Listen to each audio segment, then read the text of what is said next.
A major announcement from the Vatican today, coming in response to the sexual abuse scandals that have rocked the Catholic Church.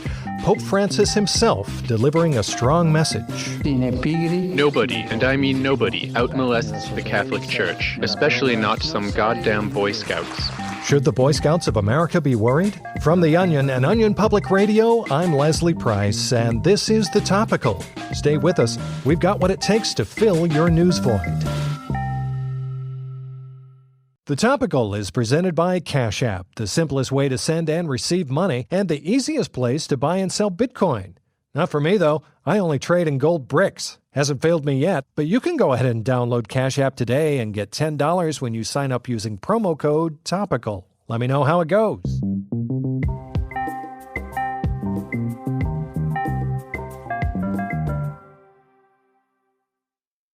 Major news out of the Vatican today. Pope Francis addressed the latest set of sexual abuse allegations, announcing that Catholic priests around the world were not about to be out-molested by some goddamn Boy Scouts. To my fellow children of God, heed my word. No one out-molests the Catholic Church.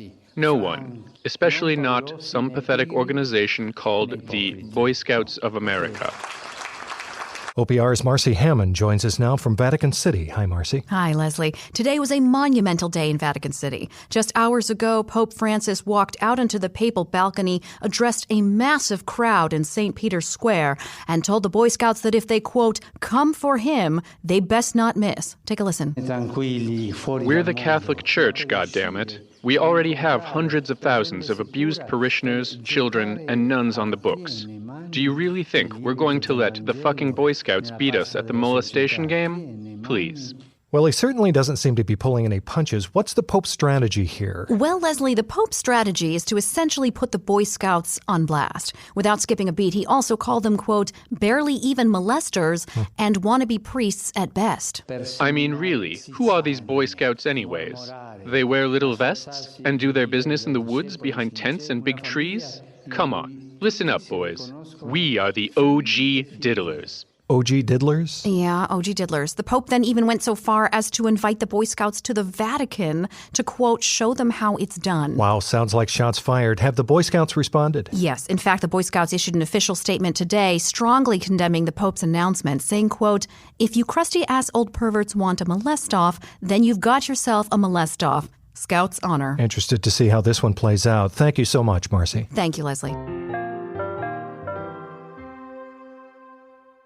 New details are emerging in the shocking story that we first reported last week when NASA announced they had lost the International Space Station. Now the question of how they possibly could have lost the 30,000 square foot spacecraft may finally have some answers. We're joined from Houston by OPR reporter Rebecca Neal, who's been following this story. Hello. So this one's a little puzzling. How exactly did NASA lose the space station? That's been the question on everyone's mind, and thanks to some newly surfaced audio, we may now have an explanation. NASA employs dozens of people at the Lyndon B. Johnson Space Center here in Houston, whose sole job is to track the movements of the ISS. But last Thursday, all of them stepped away from their control panels after receiving an email saying there was going to be a small birthday celebration for their colleague Dale in the office kitchenette. And that's when this happened. Happy birthday to you. Happy birthday to you. Happy birthday, dear Dale. Happy birthday to you.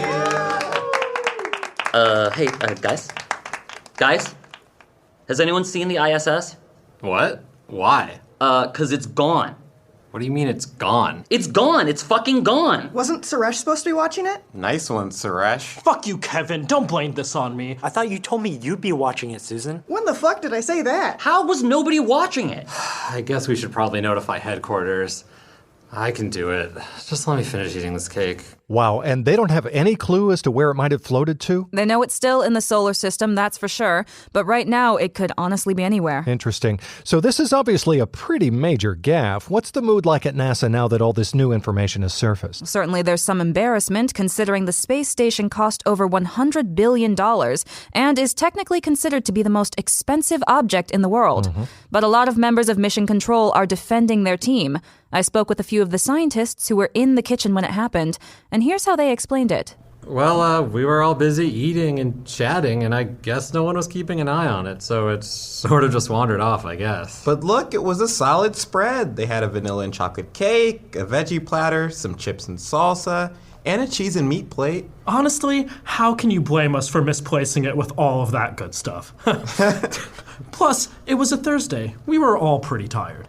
I guess we probably should not have let that happen. It was a major goof. What can we say? And Rebecca, what about the astronauts on board the ISS? Are they aware that the spacecraft is missing? Well, the good news is Houston is still able to communicate with the astronauts aboard the ISS. Oh, so they can just ask them where they are? Yes, but so far they've chosen not to. Oh. They don't want to admit they've lost track of them because they feel it would, quote, just freak them out a bunch. Instead, Mission Control has committed themselves to locating the ISS through context clues. Houston to ISS. So, how's Venus looking up there today? Over?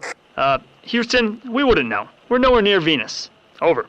Okay, nowhere near Venus. Good to know, good to know. NASA is confident that if they are unable to locate the space station through process of elimination, that's okay because it will probably just show back up in a couple of days anyway. Let's hope so. Thanks, Rebecca. Thank you.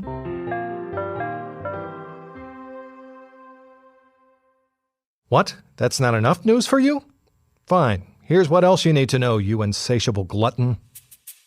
Presidential candidate Joe Biden reportedly asked his advisors today how much longer he has to pretend to be confused and doddering to avoid criticism. According to sources, the former vice president has become exhausted with the, quote, whole song and dance, but his advisors were adamant that this is really his only shot. ExxonMobil introduced a new 8-course gasoline tasting menu for luxury cars. The prefixed menu is said to include petroleums that are hand-refined, barrel-aged, and sourced from all over the Middle East. Finally, big news in the meat world today. Pastrami Steve surpassed Hot Dog Sydney to become the new king of meat. Hot Dog Sydney had held the title since out-slurping Quincy the Beef Gnasher in 2016, but he was outdone as Pastrami Steve set a new record for the most double slops in a guzzle sesh. Congrats to all the players. And that's it for The Topical today. I'm Leslie Price. Join us tomorrow and every day after that. Just not on the weekends. That's my me time. And if you ever want to see your wife and kids again, don't forget to like and subscribe to The Topical wherever you get your podcast. It'd be a real shame if you didn't. See you tomorrow.